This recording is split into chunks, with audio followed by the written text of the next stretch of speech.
Transition Awareness Breathing. Feeling grounded for both children and parents is essential for healthy living and learning. Join Eartha Powell on this series for tips and tools for creating a harmonious environment for learning. Transition Awareness Breathing will help you and your child find an individualized path to tackle change, promote lifelong learning, and discover new approaches to calmness. Hi, welcome to Transition Awareness Breathing Podcast. This is Eartha. How is your child handling the pressures and stress? Today, our podcast is going to be including some parents and the voices of some of my students and what they are learning as far as an environment that may be stressful for them. Parents, this is a raw interview, and parents are sharing their observations and the growth of their children, and also they're sharing how the school that their children are going to supports their values and how their school is helping their children deal with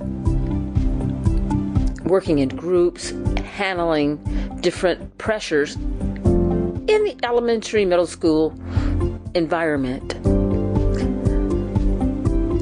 We don't have all the answers. We have lots of questions. And so I hope you enjoy this format. It's a little different. And so here we go. Let's get started. So I have one question. Does anyone have this parenting thing down pat? I mean, when our children in our lives are small, babies, those bright eyes, the bundle of joy just stares back at you, and you wonder, I'll speak for myself, I wonder, do I have what it takes? Do I have what it takes to be the best parent that I can be for this little baby or babies? And you read all the magazines, you take all the parenting classes, you listen to wise people who have gone before you, and they pass on information. And as the children get older, you realize speech develops, independent minds develop. And this little baby is an individual. This baby is unique. This baby is coming forth with its gifts. And I think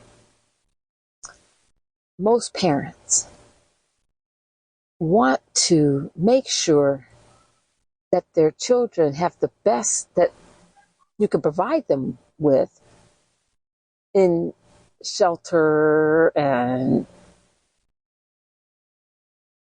education, nurturing, and food, nutrition, and still there's something that we have to pull from somewhere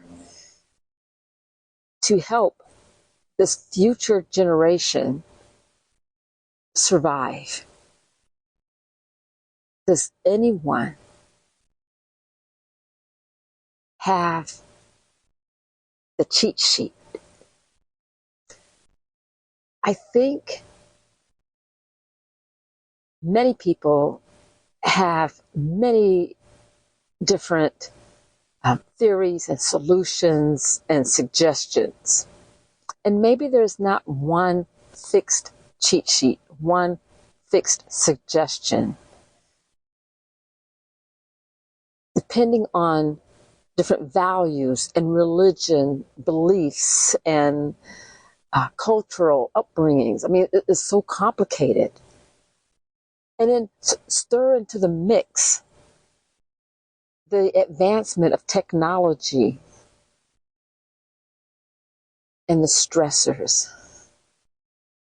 1 minute can be totally calm, and the next minute could be total chaos. Does anyone have a cheat sheet for parenting? Today,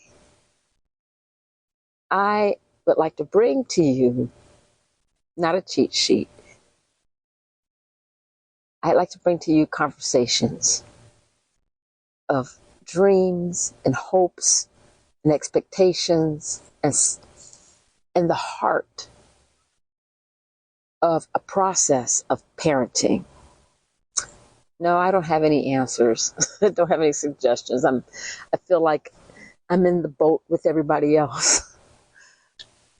And I think one thing that is so important, of course, for me as a nurse, as a mindfulness facilitator, is to stay calm, to stay flexible, and realize things do change whether we're ready for it or not. In a research article that I've read, and I'd like to share it with you, and it's particularly geared towards children and adults that has ADHD. The importance of keeping a schedule. That might seem kind of small, or some kind of routine. Research indicates that having a schedule or a routine helps us mentally, emotionally, and physically to keep going. And particularly being a mom of a child with ADHD, I really understand how important having a schedule and a routine is throughout our day and our weeks and our months. On the other hand, if life was full of routines, it'd be easy. But as we know, life happens, and sometimes our routine is interrupted. And I think the importance of teaching our children and as adults that life is full of change and transition. When we can include life is full of change and transition into our schedule, I think it makes us to become a little bit more balanced in how we respond to different situations. A few weeks ago, for example, I'll tell you a little story. I was taking my son to school on our normal routine route. It was dark and the roads were slippery because it was raining. It wasn't raining a little bit. It was coming down really hard. In one of those rains where you have to adjust your windshield to fast. That's how fast it was raining, how heavy it was. Before I could think of, I wonder how, we're going to get to school without running into a flooded area, an accident happened right in front of us, a couple of cars in front of us. And I immediately thought, uh-oh, this is going to be a change. How is my son going to respond to this? And I was very proud. My son was very calm. And despite a little bit of a delay, we were able to get through that accident zone. And thank goodness no one was injured. the cars were totaled, but the people were okay. And so at that time, everyone shows their stress differently. My son tends to ask the same questions and replay the situation. And it's okay to answer those questions, to replay the information. And I also let his teachers know that, our day started off a little bit different today. And I think that was very helpful, because if he was off a little bit at school, at least they would have an understanding of what went on. And so with that story, I just think that including a conversation and maybe including some situations where we change the schedule a little bit, but not just like all of a sudden and sporadically, but to let our children know, okay, today we're going to do something different.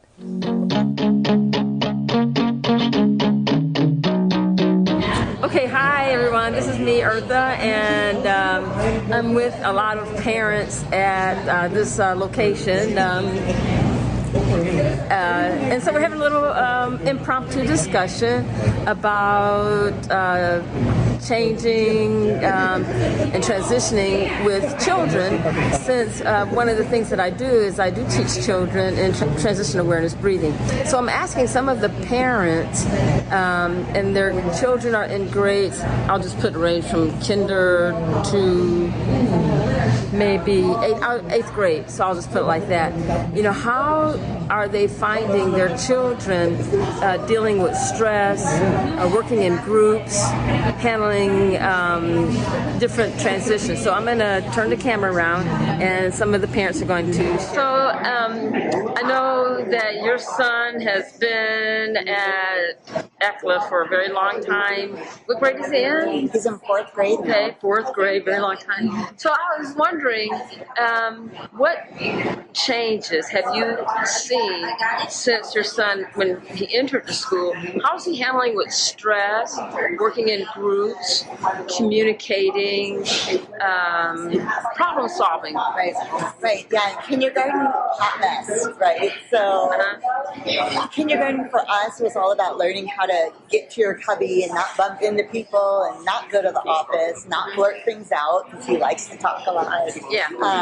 And I've seen year over year an improvement in that because of the things that the school is doing to help grow that skill set for him. So, and what does going to the office mean? I mean, that must be a great thing, going to the office. Yeah, no, going to the office is a punishment because I remember in kindergarten, and there was a fire truck that came to the school that they get to go see, and my son could not control his talking out of turn and his hands touching other people, and he sat in the office that whole day, and he got to see his class go out to see the firemen through the window, and he didn't get to go out there, and he still remembers that. So his goal is to not go to the office, unless it's for a Band-Aid or not being sent to the office. And so this year he's very, very proud. He's in fourth grade, and he hasn't gone to the office once, and he doesn't want to break his streak.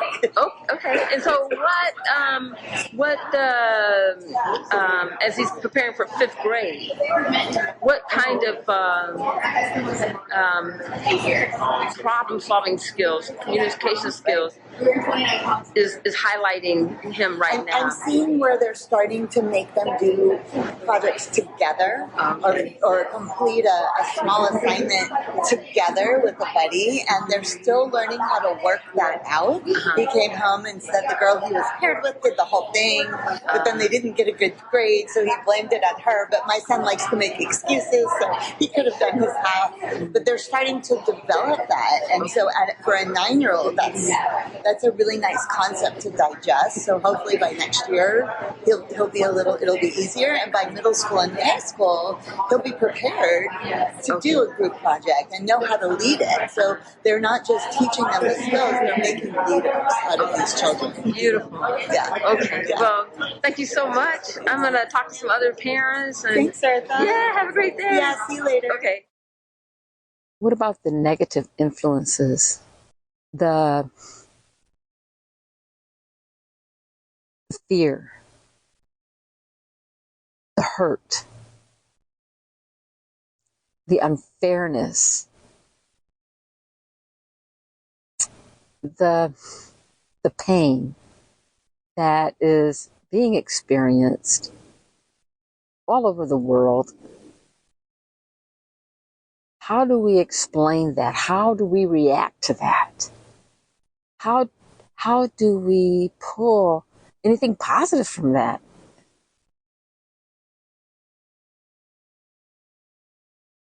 Well, I don't know.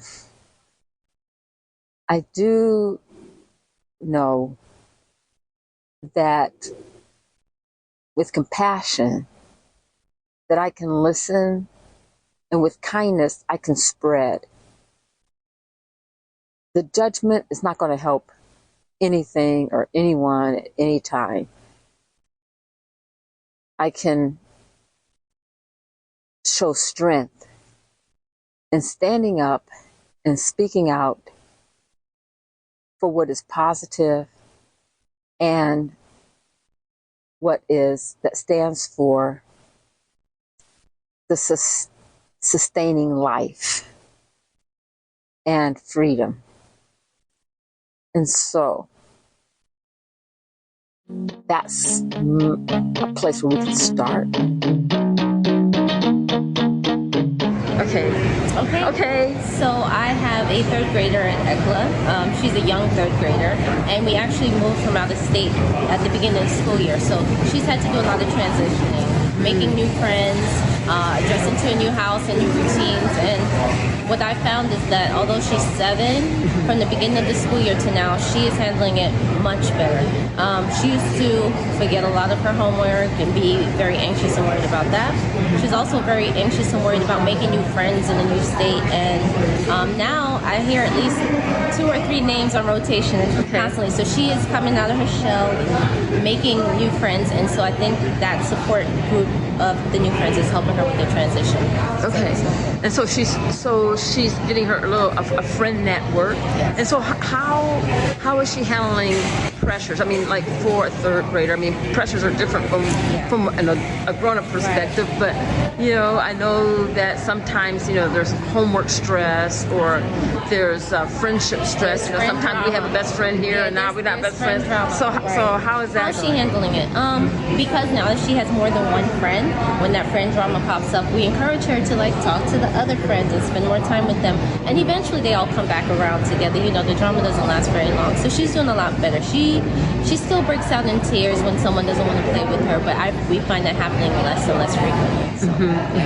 So, you said something that triggered a mind. So when we're going through stress, especially when we are dealing with relationships and things like that, that it does pass. That we work through, and we maybe find something different to work on, and then eventually, as we let things pass, we're not running away from the stress, Right. but we're kind of giving it a rest, and then come back to it, and eventually It passes. It passes. I call it the tincture of time. If you give it enough time and you kind of focus on other things and you don't, catastrophize about that one thing, it will pass. And then you can look back and say, oh, wow, I really reacted strongly to that. And now I don't feel as strongly, and maybe see it from a different perspective. It kind of compared. So you're always learning from those experiences. Exactly. And I find that some of the things that trigger her aren't triggering her anymore. It used to be if someone didn't speak to her. Now that doesn't bother her. Now it's more like they didn't play with me, or I really wanted this from them, or wanted to have this conversation. That didn't happen. But she's not making stories up about why someone didn't speak to her anymore. So I've noticed that growth, that maturity. Wonderful. Yes. Thank you so much. Thank you. Okay. And so what do I mean by whether we're ready for it or not? Does anybody notice the world is changing? And I think we have to realize that as an awareness skill, to be aware that what's changing and what is influencing my decisions as parent, as an individual. if we spend a lot of time on social media, how is that coming across to my children, to my environment, to my family? Am I making decisions based on what's popular? Is it based on what has the most likes? Am I pulling from something that is proven? I don't have the answers. I just got a lot of questions. But I think it's okay to ask questions. And I certainly think it is the best thing. The best thing to do is to talk and get our words out, our words of stress, our words of frustration, and to let our children know how we feel and how we're processing. Oh, maybe, we should not tell children everything because we want to guard them. This is just my opinion. I think children are getting opinions, whether we like it or not, from an external source. And I think it's important for them to understand what we do in our family and what our grounded force is. And so whoever you hear or whatever you see from other sources, we use that as a learning opportunity to teach our children coping skills and values that will last them a lifetime and through their generations. Does that make sense? I'm still looking for that manual, that cheat sheet, which I don't think I'm going to find because I think this is a work in process. But I will like to share with you some research, some information that is like the root of a tree. Roots of trees are very firm in the ground.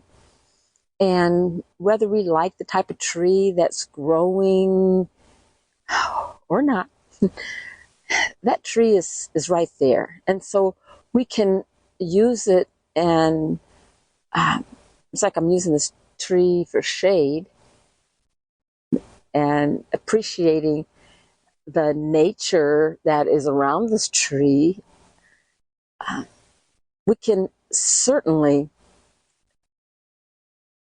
read and learn different information that could be helpful for us as we grow our parenting branches and spread our words so that our words can help not only our children, but other children of wherever, we're at. We're in school or work, or maybe we're involved with different sports teams and things like that. So, just because you may be a parent or a guardian of your children, you're being watched by other children. Hi, Val. I'm Bertha, and so we were talking. I might have to talk a little loud because we have a little noise. So we were talking about our children and in the school that they're going to right now. And you said some really great information about how ECLA prepares our children for high school. And you had a niece that went to ECLA, and some points about how the curriculum is set up. Do you want to share something? Sure. I mean, this is just my opinion, but I think ECLA, their staff, the teachers, the administrators are very intentional about creating a curriculum and creating a space for kids to grow socially and emotionally. And I think that the reason why I've seen such growth in my niece and my nephew and my kids at ECLA is because there are, the kids have boundaries. They have very consistent rules throughout the entire school. I feel like that type of regimen, that type of consistency for kids is super important. I think that helps them emotionally and socially. they learn at a very young age that the importance of homework and the importance of ethics and the importance of working together. And I think because it's an entire school code of conduct, because everybody does it beginning to end, kinder through 8th grade, when the kids transition from ECLA to another school to high school, I think it's a much easier transition for them because it is now in their muscle memory that they know that these are the things they have to do to be successful: homework and ethics and communication and teamwork. And I think that ECLA is very intentional in doing that every single grade, every single day for every single kid, and that's why they're successful. So I'm going to throw a cricket path in there, sure, because people look at us and will say some crazy thing. Not crazy,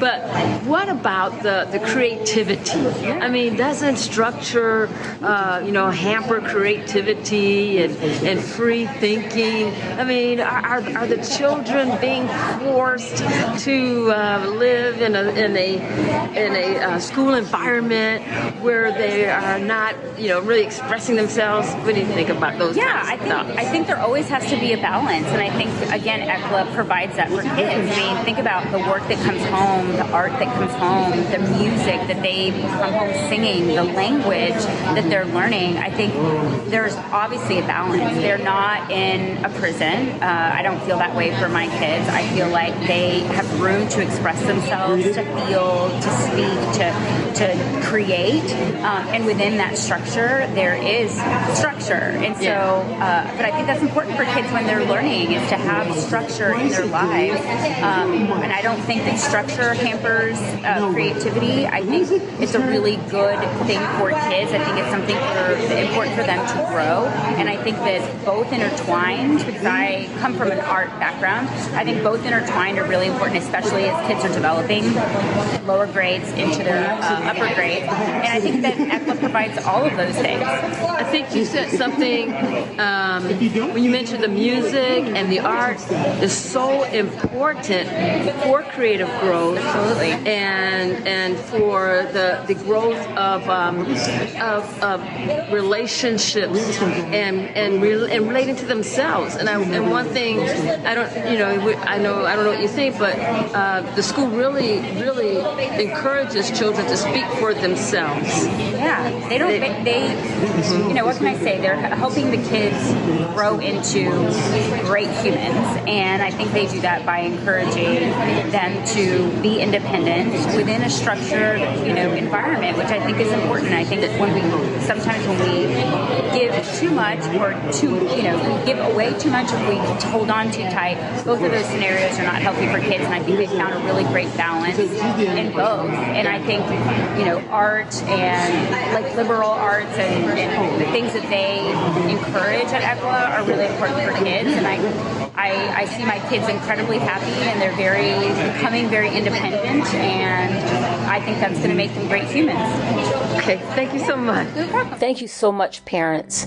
And now, as we wrap up our session today, here are some of my students from Transition Awareness Breathing sharing what they have learned in our last session. I am so proud of them. Okay. Jump on walls or something. What did we review? What did we do last time? We reviewed our breath. We reviewed the breath. We were singing the Na Na Na Na song. Okay, so we sang the... And we were trying to put things together. And we all had fun last week, and it was really fun. Okay, and so you had fun.